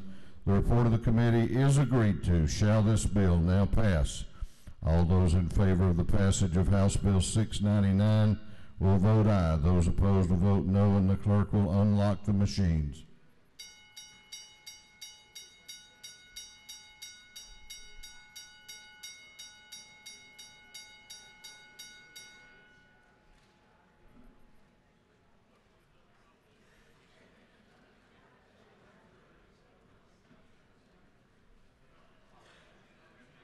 Have all members voted? Have all members voted? If so, the clerk will lock the machine on the passage of House Bill 699. The ayes are 164, the nays are 0. This bill having received the requisite constitutional majority is therefore passed. House Bill 626 was postponed yesterday till the next legislative day. The clerk will now read the caption to House Bill 626. House Bill 626 by Representative Jones of the 25th, a bill to be entitled an act to incorporate the city of Sharon Springs. This bill has been before the Committee on Governmental Affairs. That committee recommends this bill do pass by substitute. Chair recognizes Representative Todd Jones to present the bill.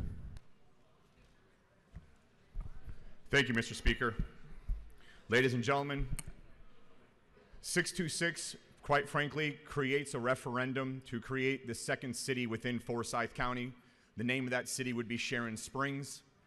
There's a couple of things I'd like to point out to the members for your consideration. First, Forsyth County has a population of just about 225,000. Currently, the county only has one city. That city is coming.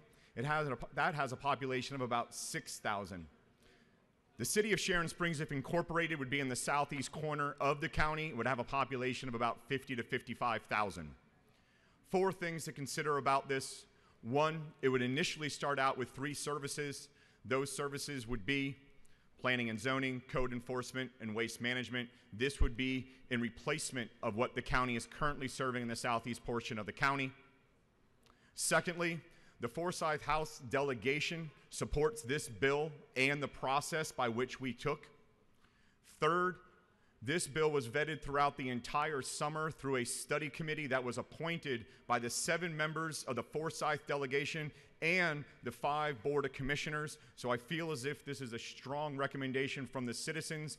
Those 12 were 9 from outside the proposed city and 3 from within the city, and they recommended that we move forward based on self-determination. And 4, there's a unique aspect of this bill. That's this. We wanted to make sure that if we were going to change government in Forsyth, we were going to do it not on a 50% plus 1, but rather with a bit of a supermajority. So in order for this referendum to pass, it would have to pass at 57.5%. I appreciate your consideration. You have, shall we say, a large number of questions. Do you yield? Yes, Mr. Speaker. Chair recognizes Representative Hanson to your right for a question. Does the gentleman yield? I do. Is it not true that a number of your House colleagues suggested that you name this city Todd Springs, but you humbly denied? I did humbly deny. Yes, I did. Thank you. Thank you. Do you further yield? Yes, Mr. Speaker. Chair recognizes Chairman Tom Taylor to your right for a question. Gentleman yield. Yes, sir. It's not true that this bill passed out of Governmental Affairs Committee unanimously and bipartisan. Yes, it did.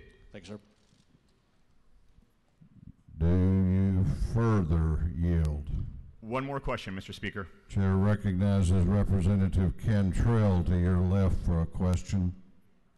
Thank you, Mr. Speaker. Does the gentleman yield? Yes, sir. Is it not true that this is your first bill? It is true. Is it not, does the gentleman further yield? I do.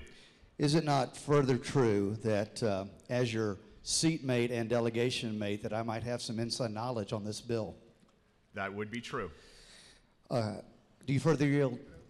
Yes, sir. Contrary to Representative Hanson, I have it on good information that your first choice for the city name was Jonestown. Is that not correct? Actually, that's actually incorrect. That is incorrect. Okay. That is. Last question, Representative Jones. Is it not further true that the motto of that new city was going to be "In Todd We Trust"? I thought "In Todd We Trust" was good, but I was actually thinking, since we already have coming, I thought the second city should be going. Very nice. Thank you for your hard work on this bill, Representative Jones. Mr. Speaker, I yield the well. Thank you. Gentleman has yielded the well. We have another member who wishes to be heard on the bill. Chair recognizes Representative Oliver to speak to the bill. Thank you, Mr. Speaker. Just very briefly, I wanted to commend Representative Jones on the process that was adopted in this county of Forsyth, fastest growing, most well-off county in Georgia. We are facing a number of different controversial and painful issues coming forward on votes on cities, and our present process for incorporation of new cities is flawed in my judgment. A dozen years ago, we introduced legislation to beef up the process, and there are 2 things that he did in his process that should be noted and commended. The countywide analysis from countywide representatives to evaluate a city is the first time I've seen that done in a very organized, public way. And secondly, a vote above 51% is really an interesting and positive idea to consider. I just want to briefly commend this new process that they adopted their own creative way. I think it's far more inclusive and far more, gives greater opportunity for people to feel like they participated. Thank you, Mr. Speaker.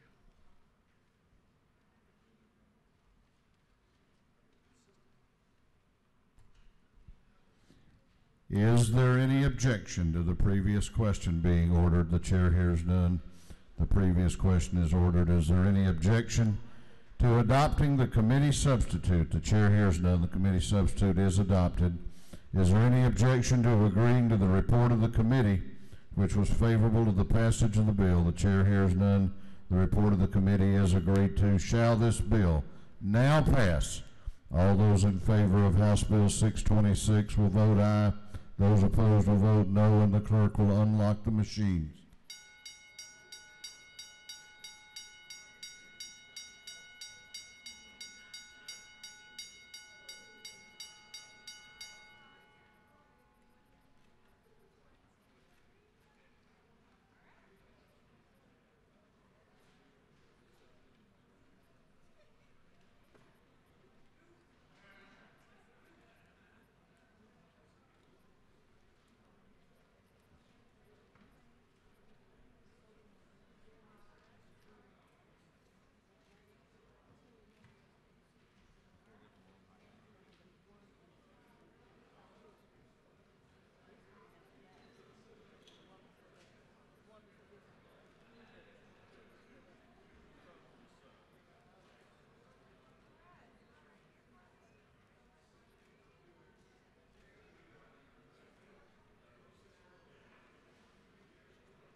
Have all members voted? Have all members voted? If so, the clerk will lock the machines on the passage of House Bill 626. The ayes are 159, the nays are 3.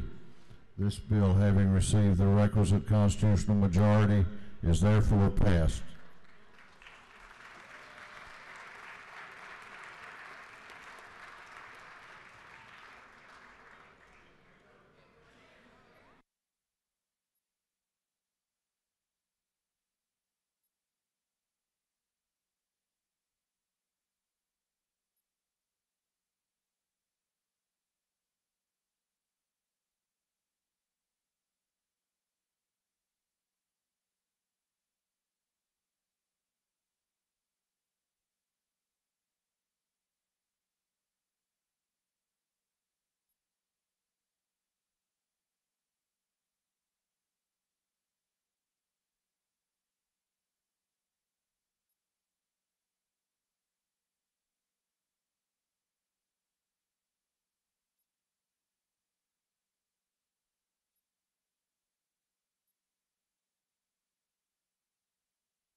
Clerk will read the caption to a group of privileged resolutions. The clerk will read.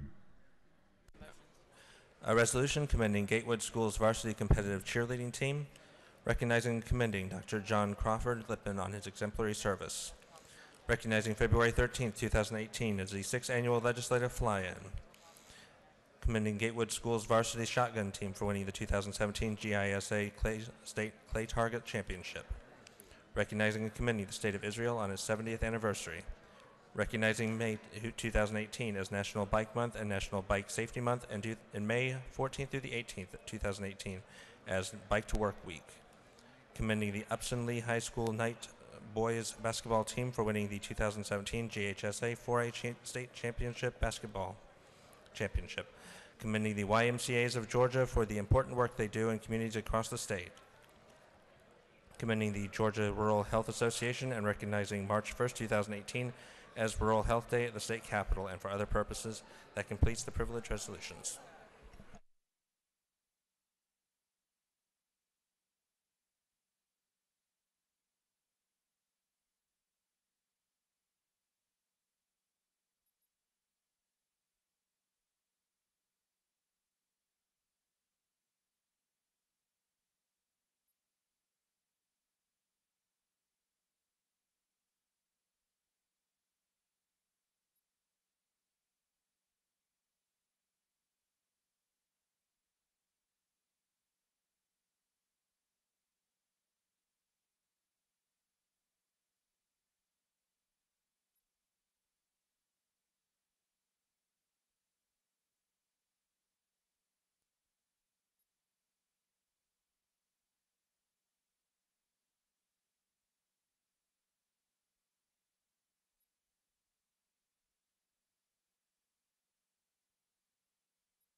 Is there any objection to adopting the privilege resolutions? The chair hears none and the resolutions are adopted.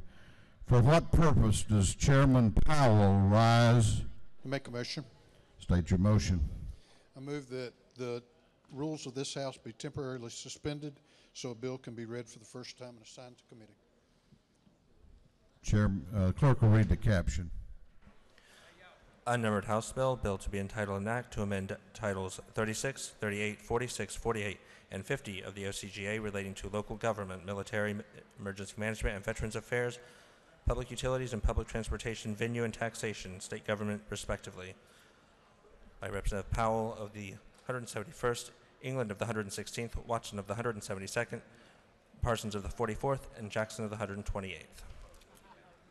On the gentleman's motion that the rules of the House be temporarily suspended so a bill can be read for the first time and assigned to committee, is there objection? Is there objection? The chair hears none, and it is so ordered. Ways and Means. What purpose does Chairman Knight rise?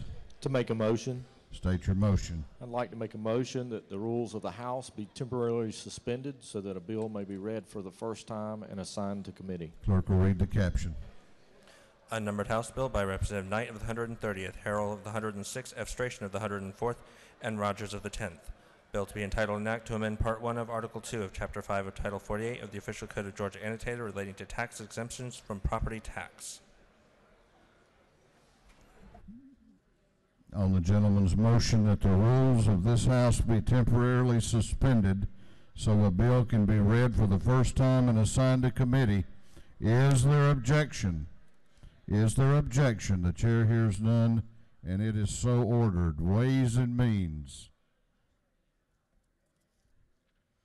I hope that you will help me join in wishing a couple of our members birthdays that they will celebrate while we're taking a little bit of a weekend. On Friday, tomorrow, please help me wish an early happy birthday to Representative Trey Rhodes.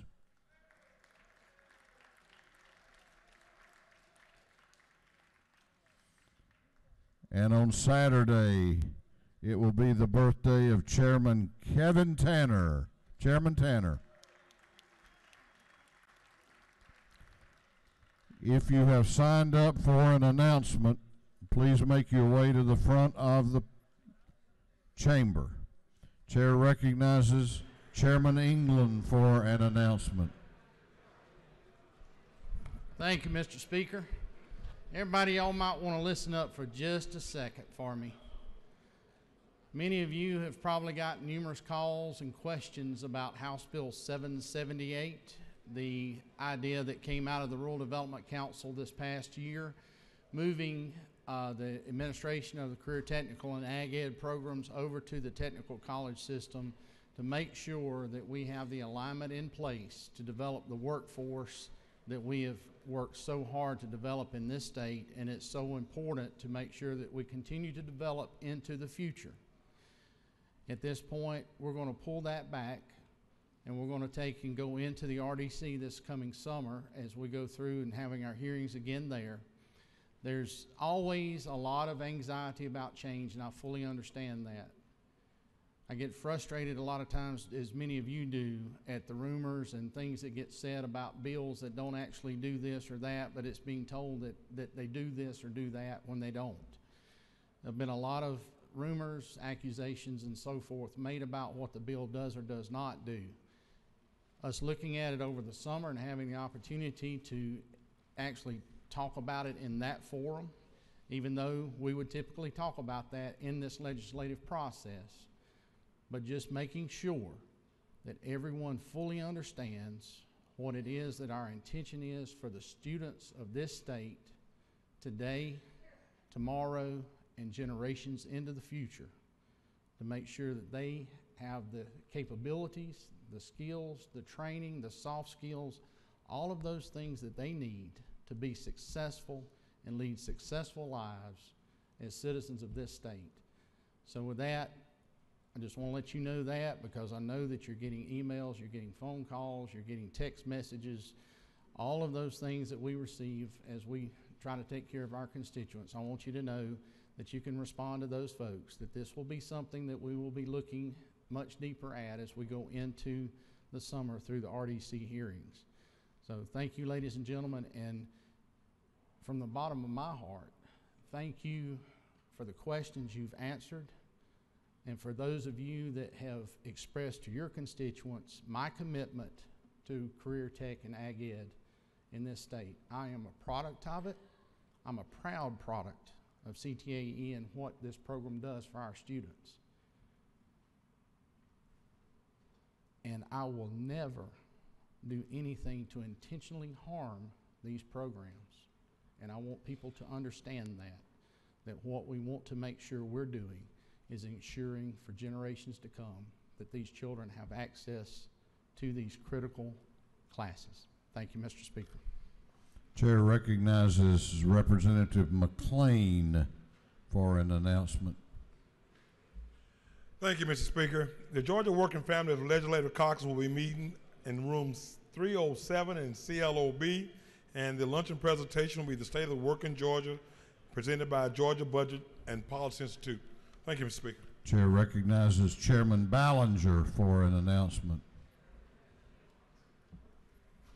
Thank you, Mr. Speaker. Your Juvenile Justice Committee will meet in room 406 at 1 o'clock. We have a couple of bills on the agenda. They're very important bills, and I would encourage your attendance at that meeting. Thank you so much. Chair recognizes Chairman Barr for an announcement. Members of the Motor Vehicles Subcommittees on Tags and Titles, we're going to have a quick meeting upon adjournment, 4:15 CLOB. Thank you very much. Chair recognizes Chairman Darlene Taylor for an announcement. Thank you, Mr. Speaker. I just wanted to let the members of the Life and Health Subcommittee on Insurance know we will be meeting Monday, February the 12th at 1 p.m. in CLOB 505. Thank you. Chair recognizes Representative Chandler for an announcement. The Academic Achievement Subcommittee in Education will meet today at 1 in 606. That completes our announcements. It completes the work of this House for this week. And the chair now recognizes the Majority Leader of the House for a motion. Thank you, Mr. Speaker. Mr. Speaker, I move that this House stand in recess until 4 p.m. today and then stand adjourned until 10 a.m. Wednesday, February the 12th, 2018. That would be Monday. Is that accurate? That's closer, yes, sir. All right, let me make it. We got about 20 people correcting you. So well, I stand corrected. Here is Mr. the Speaker. motion. This House will be in recess until 4 p.m. today. Yes, sir. At that time, we will stand adjourned until Monday, February 12 at 10 a.m. All those in favor of that motion will say aye. Aye. Those opposed will say no. The ayes have it. This House is in recess until 4 p.m. today, whereupon we will be adjourned until Monday, February 12 at 10 a.m.